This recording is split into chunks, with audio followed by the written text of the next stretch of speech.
tardes, muy buenas noches. Bienvenidos a esta nueva edición de Fuego Cruzado.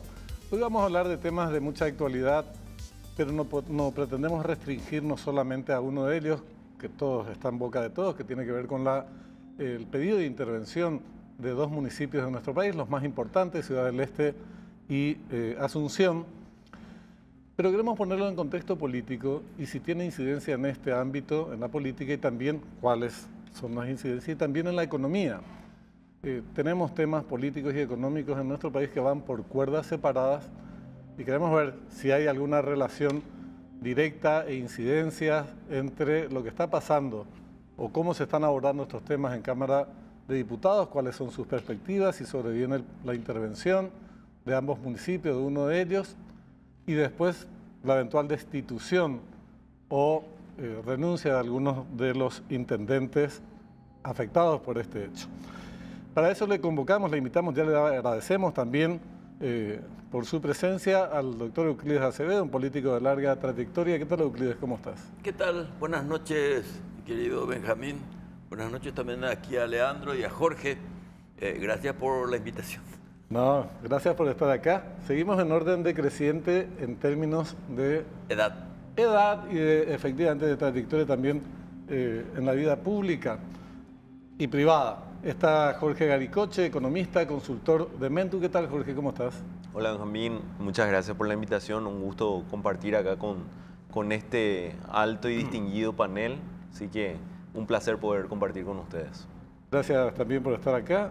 Y el Benjamín de los invitados es Leandro Villalba, director de Auditoría Forense de la Contraloría General de la República. ¿Qué tal, Leandro? ¿Cómo estás? Muy bien, Benjamín. Muy buenas noches a la audiencia. Por supuesto, el saludo y el gusto de compartir con el señor Acevedo y el señor Garicoche.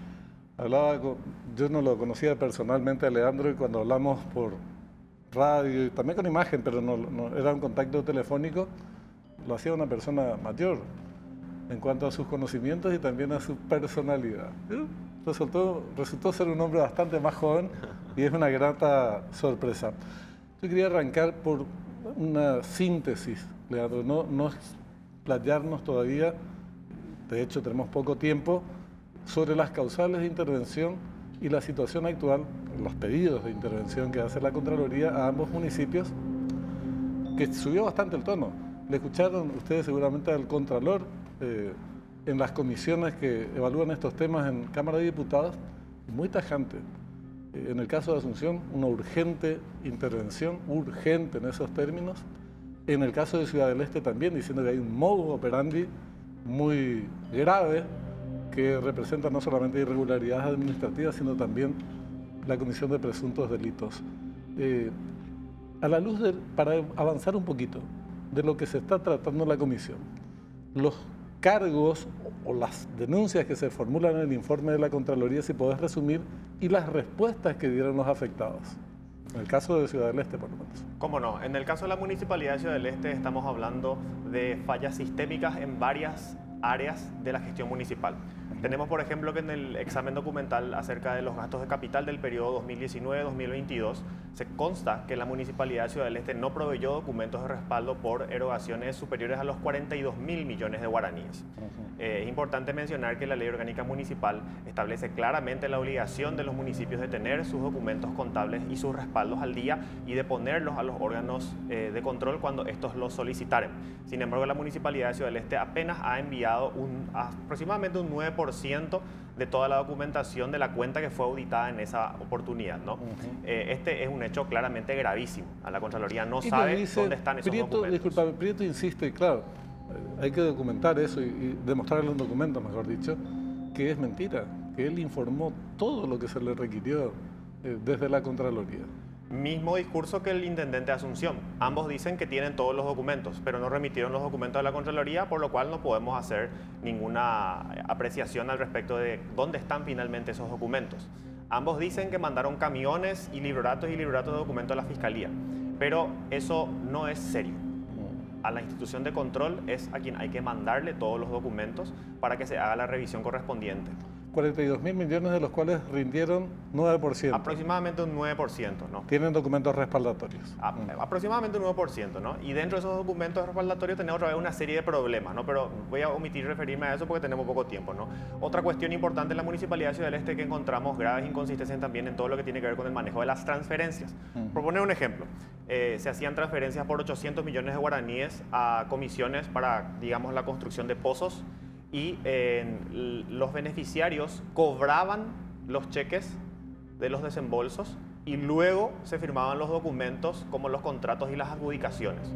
Puntualmente en un caso detectamos que allá por el 18-17 de marzo del 2020 se hacían las transferencias, siendo que el 16 de marzo ya la Presidencia de la República decretó el cierre total de las actividades, salvo las obras que ya estaban en ejecución.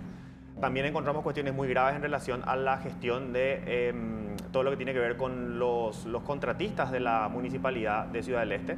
Por ejemplo, el caso de Tiachela, un caso de Tiachela que tiene, como pudimos apreciar, competían con otras empresas que no tenían la capacidad suficiente para proveerle de alimentos y otras cosas a la municipalidad, y eran parientes entre sí, o parece haber parentesco entre las empresas que compitieron. Es decir, no se fueron a pedirle presupuesto a un gran supermercado de Ciudad del Este, sino a una pequeña oficina, y eso generó después una investigación también por parte del Ministerio Público.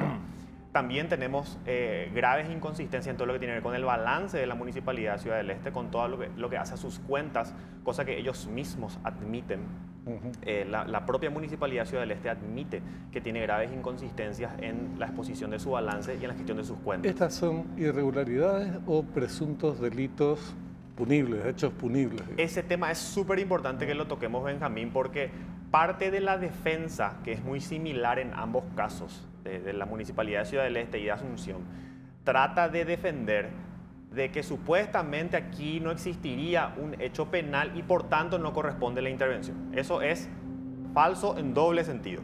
Es falso porque sí puede comprometer el patrimonio público e implicar el quebrantamiento de normas penales. De hecho, ambos intendentes están imputados por lesión de confianza.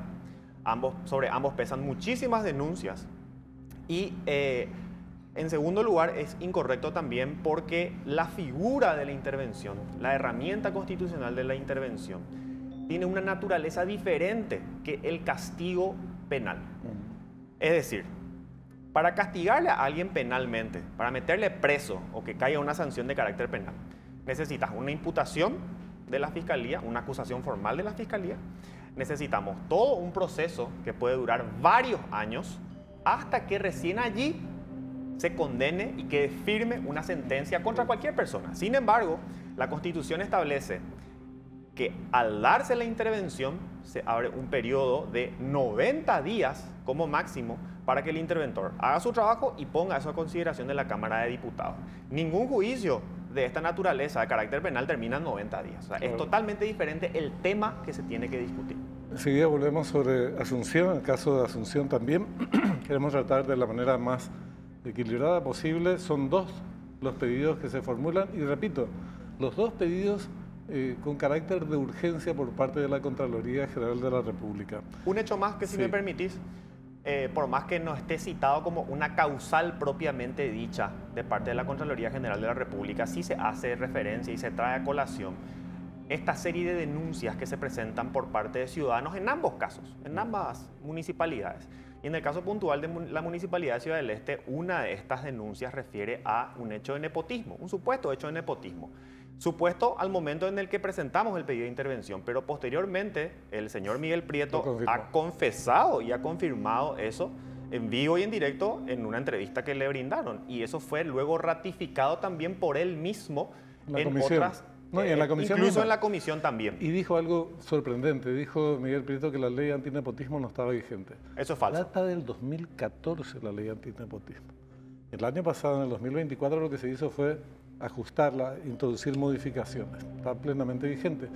Euclides, ¿qué incidencia tiene en la vida política nacional y en las actividades de los partidos, de las distintas fuerzas políticas, en el escenario político, estos dos hechos inéditos? Es la primera vez que se reclama una medida de esta naturaleza y afectan a los dos municipios más importantes del país. Creo que habíamos conversado al respecto en otra ocasión contigo y con otros colegas tuyos sobre la connotación política que tienen estos dos pedidos de intervención. Y tiene connotación política porque ambos intendentes representan a corrientes políticas de trascendencia en su municipio, y en el caso de Prieto, que quiere tener trascendencia más allá del Alto Paraná, a pesar de que Aliana dice que no pasará acá a Guazú, si viene por tierra. Es decir, tiene una connotación política y creo que de alguna manera pone en relevancia la fragilidad de las instituciones. Me explico. La Contraloría General de la República hace mucho tiempo que hace una labor bastante escrupulosa, independientemente de la calificación que le puedan dar. Pero la gente, desde el momento que dice que hay una contaminación política, desde el momento que dicen que el Contralor es un recurso de flagelo político, de persecución política, automáticamente su credibilidad está bajo sospecha. Pero esta es la consecuencia de la debilidad de las instituciones. ¿Qué va a suceder si la intervención supone la destitución del intendente? Elecciones. Correcto. Aunque falte un año. Sí es. Digo yo, ¿quién es el intendentable que por un año se va a presentar y va a gastar dinero? Si Prieto fuera inteligente, controlando la Junta Municipal, saliéndose por la vía de la renuncia, deja a alguien en su lugar. Así es. Y se evita un montón de gastos e incomprensiones electorales. La misma cosa pasa con Asunción. A pesar de que ambos dicen que no van a renunciar, creo que van a terminar renunciando. Por las explicaciones que acabamos de dar, por una cuestión de costo, de tiempo y de oportunidad. Ahora bien, mucha gente dice que los dictámenes de la Contraloría, que me corrija Leandro, que no tiene efecto vinculante, es decir, con la cuestión penal. Pero muy bien explicó aquí Leandro que ningún juicio penal dura 90 días, de ninguna manera. Y de hecho la destitución supone, además de una deshonra moral, supone también un acapeté político electoral. Claro. Entonces va a tener irremediablemente consecuencias políticas. Por ejemplo, en el caso de Asunción, le quieren poner a alguien como intendente interino y posteriormente candidato a intendente. ¿Qué es lo que pasó con Nenecho en su momento? ¿Qué es lo que pasó con Nenecho en su momento, verdad? O sea, Nenecho tomó 2, que es lo que quieren hacer con Luis Fer. Y por supuesto están agazapados detrás de la ESAP un montón de otras personas de carácter político electoral y sobre todo con apetitos estacionales que les va a permitir probablemente con la coartada electoral de decir, bueno, yo con esto voy a financiar.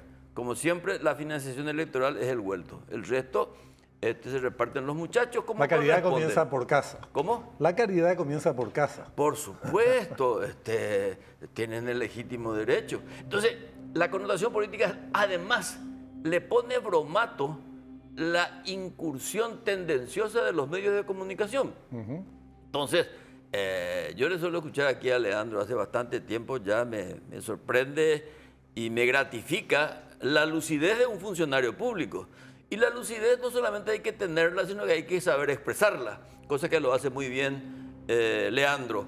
Y bueno, ¿qué es lo que va a suceder? Yo creo que nuestras hipótesis son las más presumibles que van a suceder, pero que políticamente tiene trascendencia. ¿Por qué? Porque Prieto quiere ser candidato a presidente de la República, nada menos. Y por otra parte, qué sé yo, tampoco le van a inhabilitar porque si entra en el campo penal puede durar 10 años. Y por eso es que las elecciones municipales en Ciudad del Este hay que mirar con mucha atención. Y vos que sos comensal de las lúdicas noches de Ciudad del Este. Y de los días también. Y de los días, por supuesto. Claro, porque las noches vos sos Teyu y Yacaré al mismo tiempo. Después yo me voy a mi casa, te cuento. No, me estoy refiriendo, no. Además, que seas favorito ciudadano favorito de Ciudad del Este, quiere decir que hiciste un buen trabajo comunicacional. Es decir, vas a estar atento, vas a estar bien informado y espero que compartas con los demás lo que vaya a suceder. Porque es importante, la reina de todas las batallas. Sí, yo creo que son justamente por estos dos municipios que tienen tanta importancia económica, social y política, electoral, es que ocupa tanto espacio en la atención mediática y pública en general. Y algunos se preguntan, ¿y qué hace Jorge Ari? ¿Qué hace un economista en este panel? Y esto que estamos diciendo, el manejo de presupuestos muy abultados de los municipios le asignan una importancia de por sí relevante. Pero además, Jorge, queríamos consultarte también si estas turbulencias, que pueden ser mayores con el correr de los días, semanas, meses, tiene algún nivel de incidencia, de afectación en la economía en general. Sí, así es, Benjamín. La institucionalidad es muy importante para sostener un ritmo de crecimiento.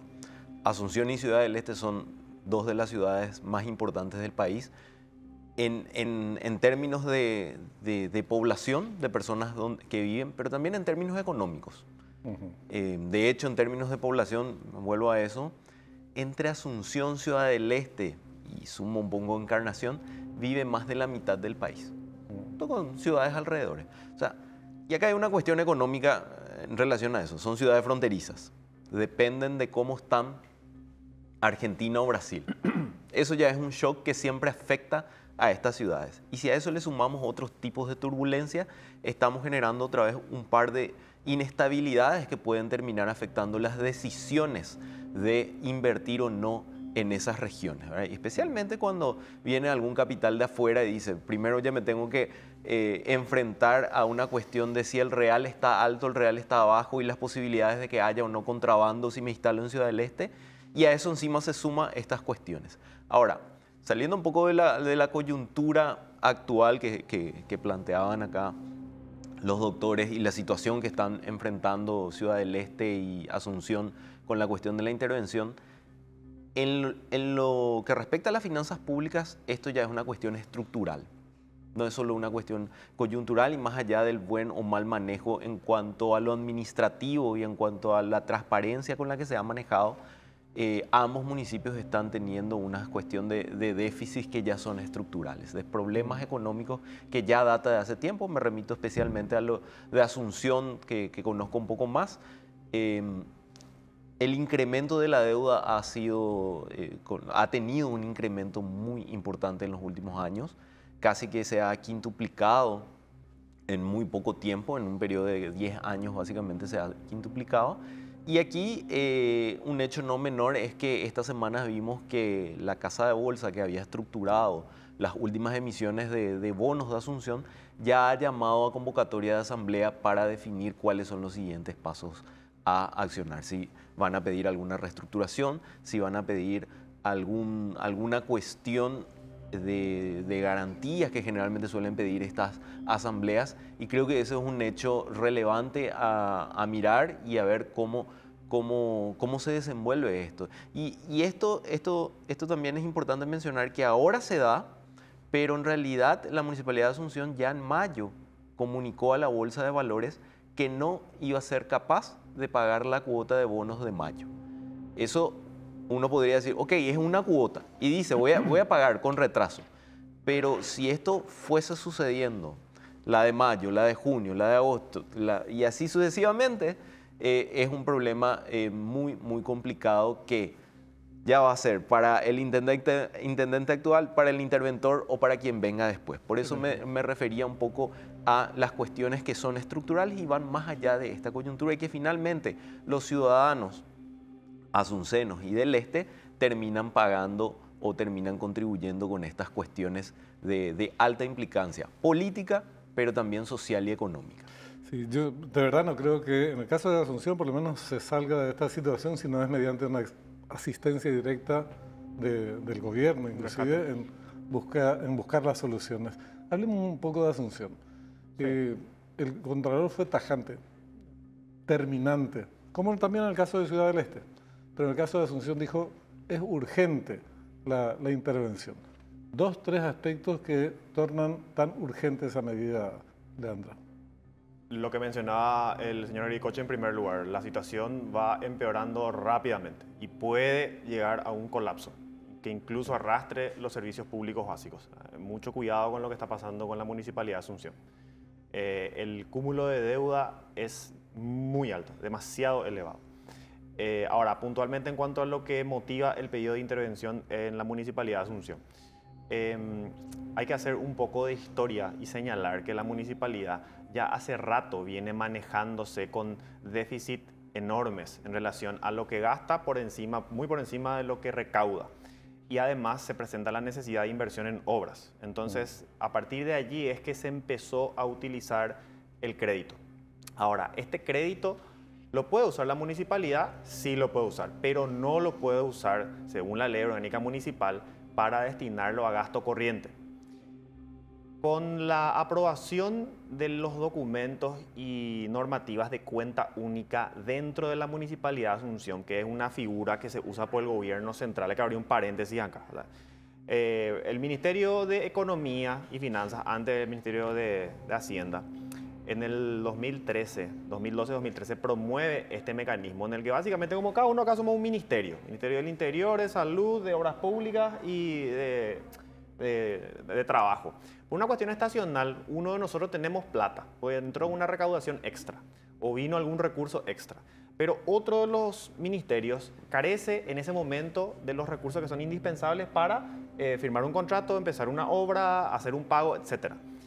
Entonces, ¿qué hacían antes los ministerios? Recurrían a préstamos de corto plazo. Y eso obviamente tenía un costo porque había intereses que pagar. Entonces, se diseñó la cuenta única para que a través del Banco Central y del hoy Ministerio de Economía y Finanzas, el excedente de un ministerio pueda emplearse para cubrir la necesidad temporal que tenía otro ministerio. Esa era la idea. Algo así, era como un préstamo, pero sin intereses. Entonces se ahorraban intereses, pero obviamente había un compromiso de devolverle a ese ministerio que prestaba la plata sus recursos cuando lo necesitara. Este mecanismo es jurídicamente viable y financieramente viable para la Administración Central, porque la Administración Central tiene a las instituciones, a las varias instituciones y la habilitación legal para poder hacerlo. Y tiene la capacidad financiera de hacerlo. Recuerden, estamos hablando de excedentes para manejar plata ociosa. Para eso se diseñó. No tiene sentido que un ministerio guarde en su recaudación 10 millones de dólares mientras otro ministerio tiene que hacer un préstamo que le está cobrando intereses por eso, si es que puede tomar temporalmente el dinero para poder hacerlo uso. Ahora, la Municipalidad de Asunción carece tanto de la capacidad legal de utilizar este mecanismo, como especialmente la capacidad financiera. Carece de la capacidad legal porque la norma se diseñó y se habilitó para el gobierno central. Y además, como mencionaba antes, el artículo 197 de la Ley Orgánica Municipal le prohíbe a la municipalidad hacer uso de los recursos de crédito público para destinarlo a deuda. Y no tiene una dependencia, digamos, que está con un dinero ocioso que pueda sacar de ahí y destinarlo allá. Y financieramente eso, Benjamín, financieramente la municipalidad no es que está agarrando plata que le sobró de alguna dirección para destinarlo a otro. No, lo que está haciendo la Municipalidad de Asunción de manera bastante peligrosa es decirle a los bonistas: hola, yo quiero plata, quiero que por favor me den recursos para construir estas obras, 15, 16 obras. Pero luego, engañando a los bonistas, toma el dinero, lo lleva a la llamada cuenta única, mezcla los recursos y destina esos recursos a lo que quiere el municipio. Tal es así que en el informe de Contraloría consta la respuesta de la Municipalidad de Asunción en la cual ellos afirman haber gastado más de 285.000 millones de guaraníes en gastos corrientes como ser uniformes, leche, piedra triturada, servicio de aseo, de todo. Y sobre eso no tenemos documentos de respaldo. No tenemos documentos de respaldo. ¿El monto cuál es? 500.000 millones de guaraníes. ¿Y la parte que no está debidamente justificada? Cuanto mínimo 492.000 millones de guaraníes. Cuanto mínimo es lo que tenemos que revisar. Dice la municipalidad que pagó 155.000 millones de intereses y pago capital de otros compromisos anteriores. Pero ahora también nos encontramos con otro problema, como mencionó el señor Garicoche. Estamos hablando que la municipalidad dice que no va a pagar en tiempo y forma, le anuncia esto, se convoca ahora a los bonistas. O sea, esta situación puede empeorar muy rápidamente. Ahora estamos 8 de junio. Esto en poco tiempo más puede hacer colapsar varios servicios indispensables de la municipalidad. Ni siquiera estamos hablando de proseguir con las obras. Claro, es verdad. Euclides, tus colegas de la oposición, ustedes saben, Euclides es una persona de larga militancia en filas de la oposición, tiene una interpretación curiosa en cuanto al rol de la Contraloría. Dice, en el caso de Asunción, puede solicitar la intervención. En el caso de Ciudad del Este, no. Y no van a la discusión de fondo acerca de los fundamentos que plantea la Contraloría para hacer el pedido y buscan impugnar esta cuestión bajo o al amparo o con el cliché de la persecución política.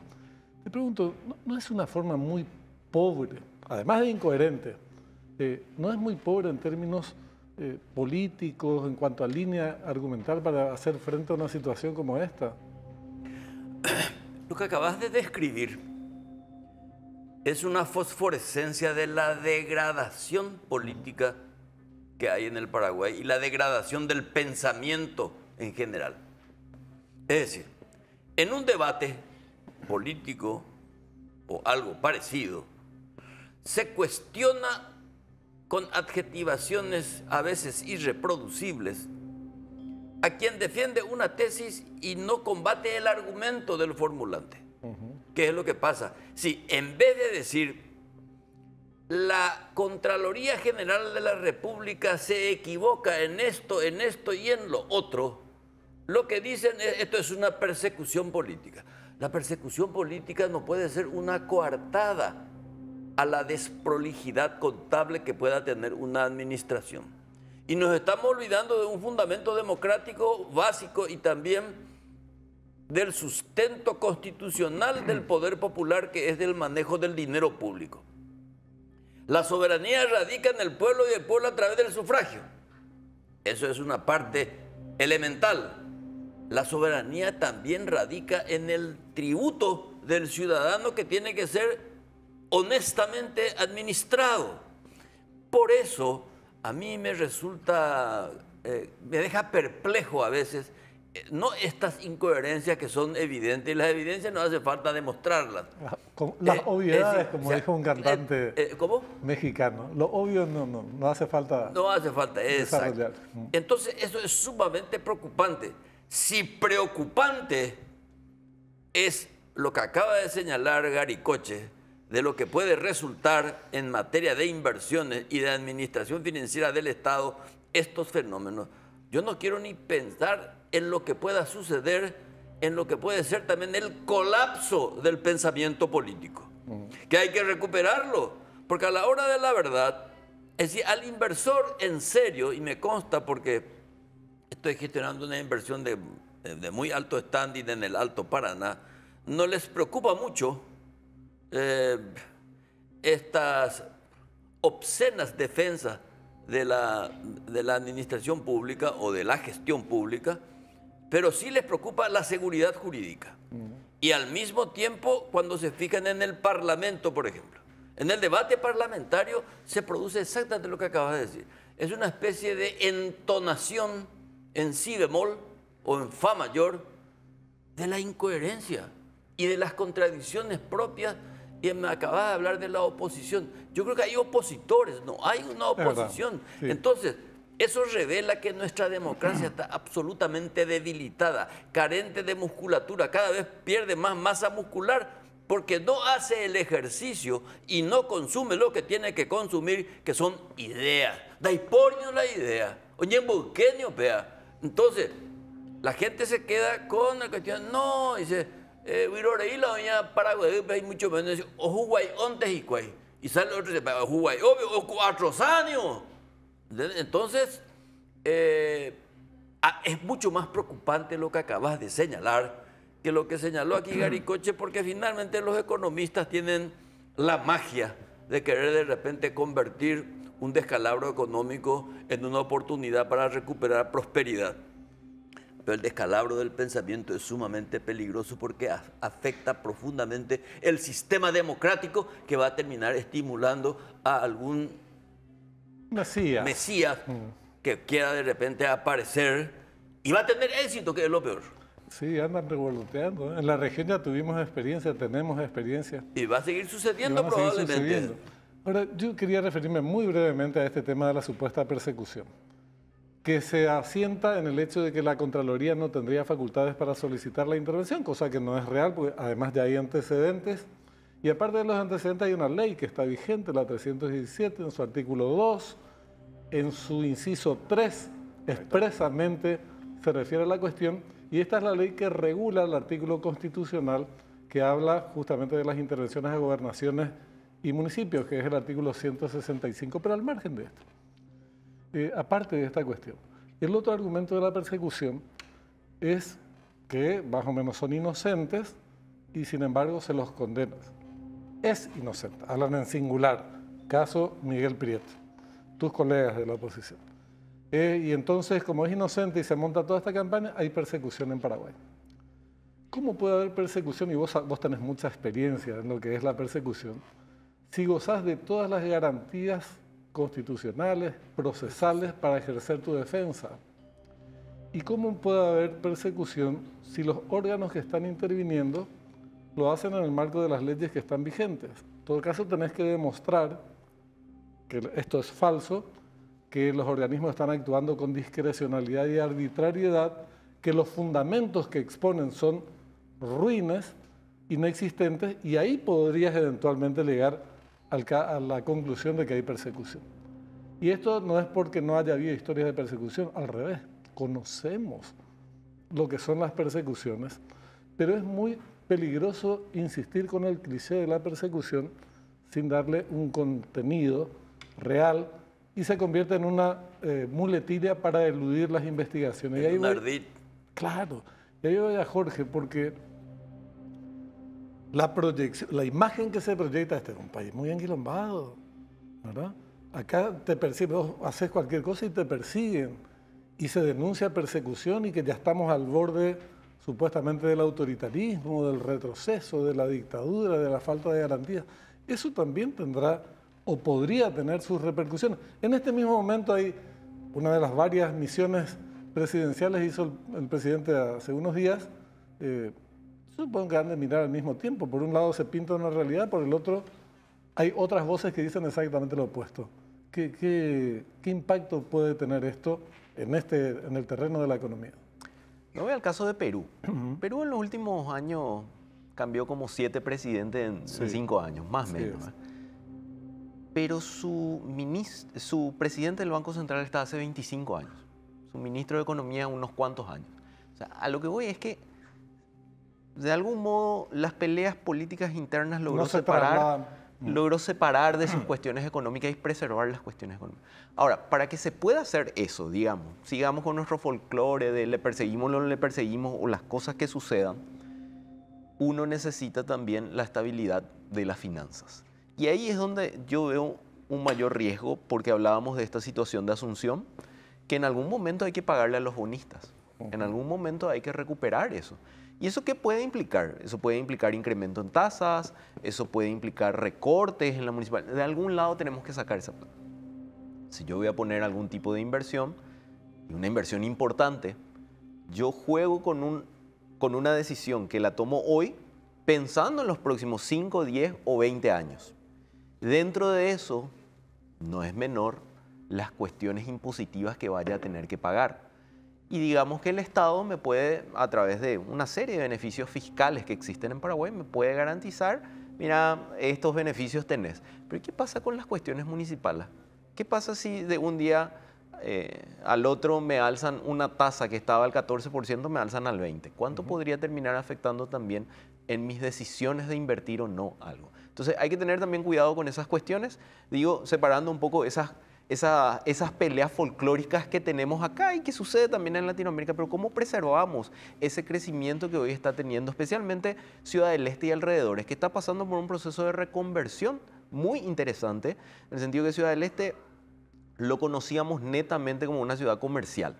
En los últimos tiempos la industria ha sido muy protagonista. ¿Maquiladoras? Las maquiladoras que se están instalando en Ciudad del Este mismo y alrededor de Ciudad del Este.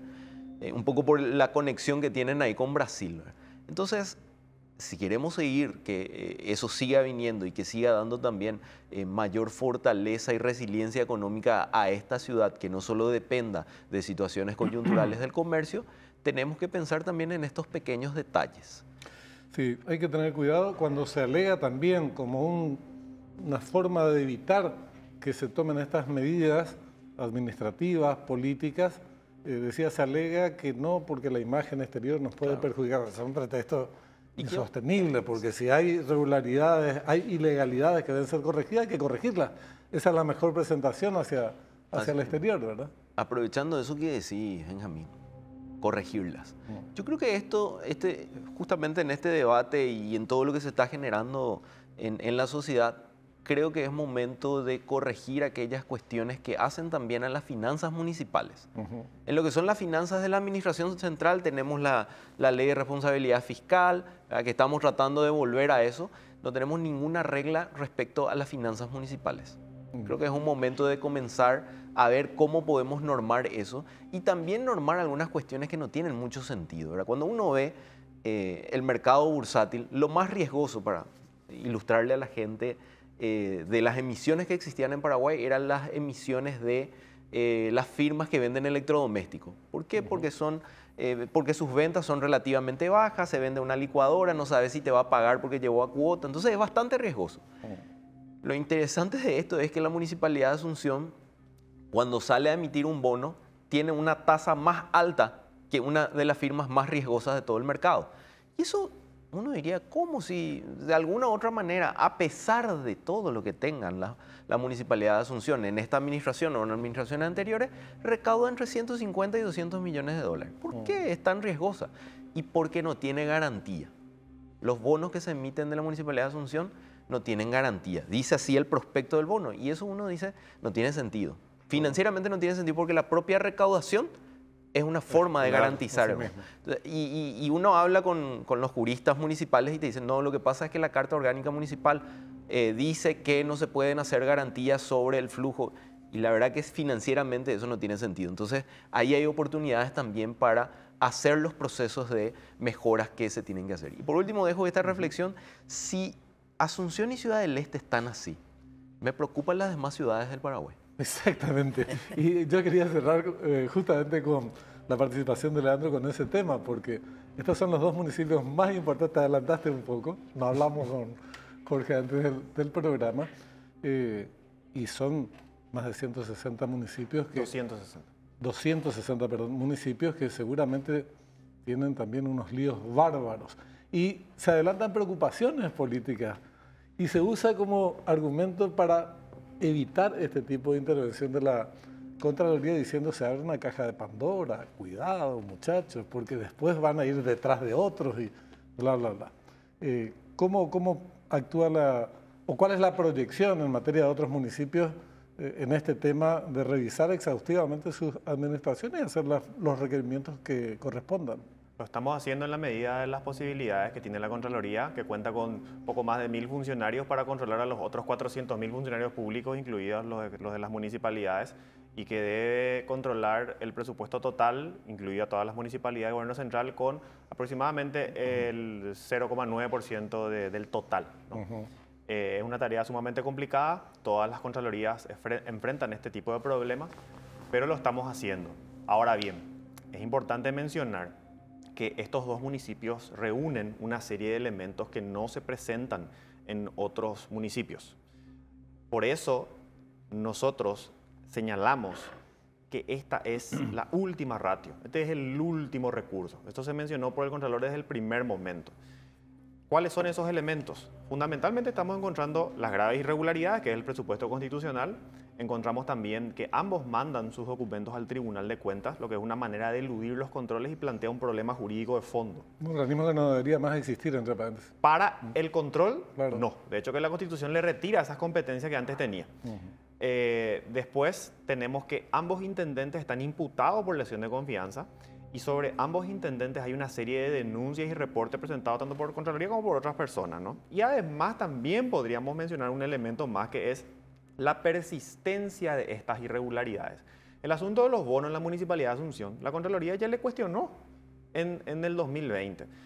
Dijo ahora en estos días la gente de la Municipalidad de Asunción que supuestamente la Contraloría en 2020 más o menos le dijo que está todo bien y ahora le dijo que está mal. No, la Contraloría ya en ese momento le cuestionó el uso de los bonos y le dijo, vos no puedes violar la ley orgánica municipal porque no podés utilizar recursos de crédito público para destinarlo a gastos corrientes.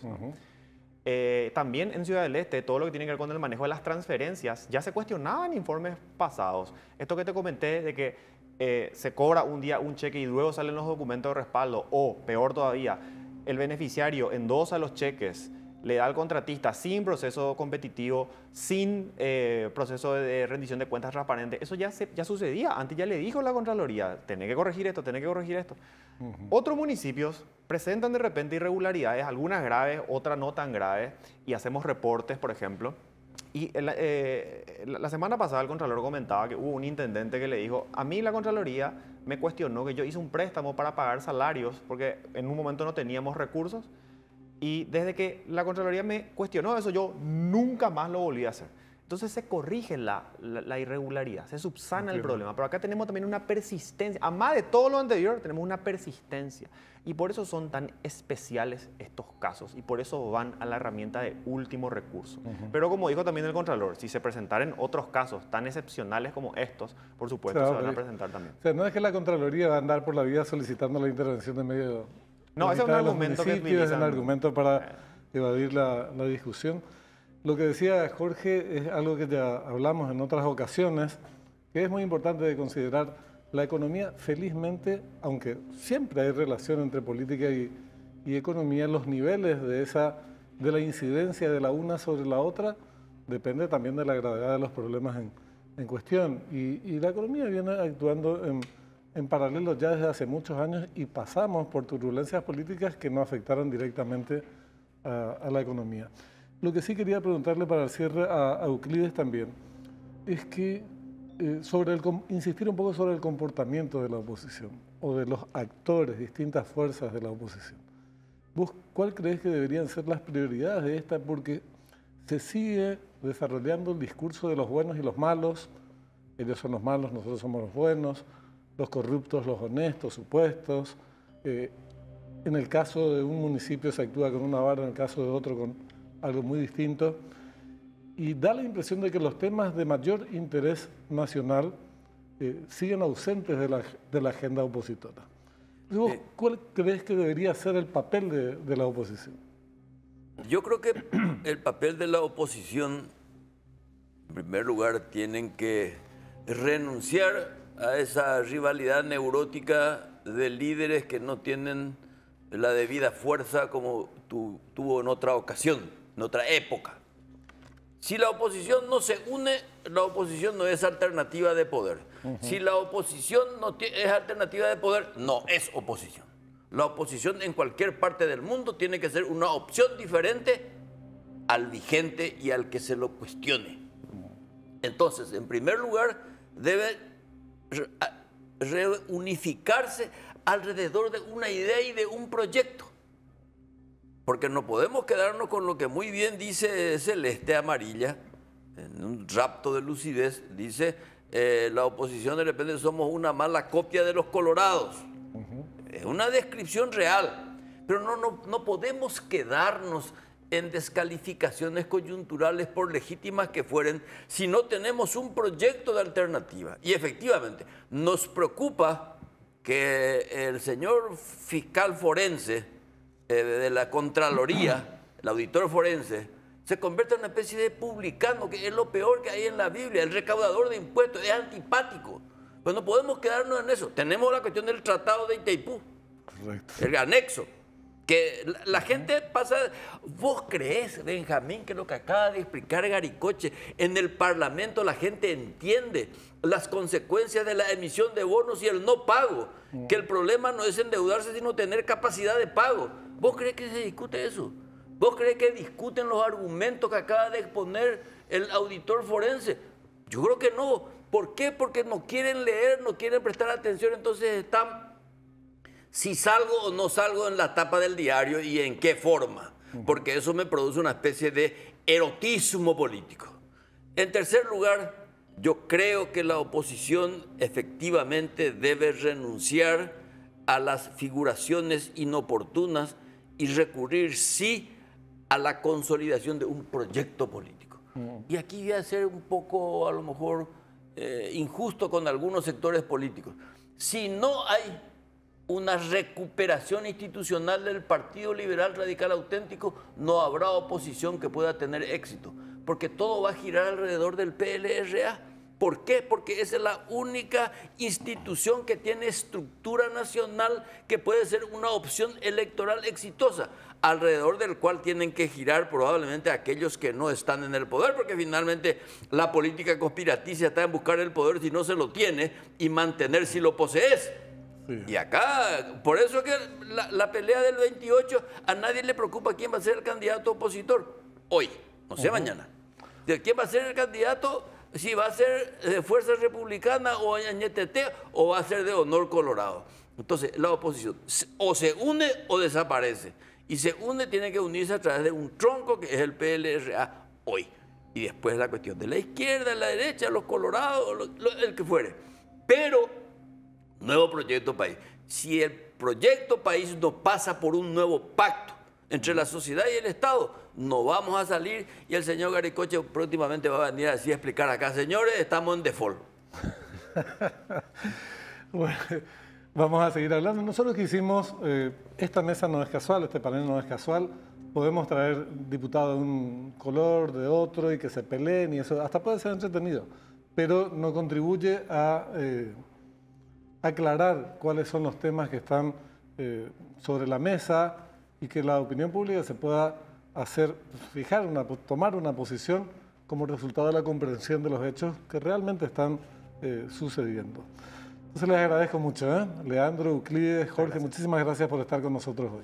Gracias a vos. Muchas gracias. Y vamos a seguir conversando. Este tema, desde luego, va a seguir en los próximos días y semanas con mucha intensidad. Probablemente es un tema que vaya increciendo en el futuro inmediato. Antes de irnos, una recomendación o un comentario de carácter comercial.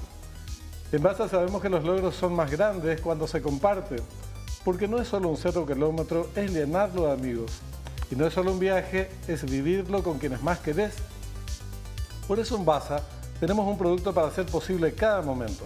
Basa a tu lado en cada logro. Así concluimos el programa de la fecha. Nos reencontramos el próximo domingo siempre, como siempre, a las 21 horas. Hasta entonces.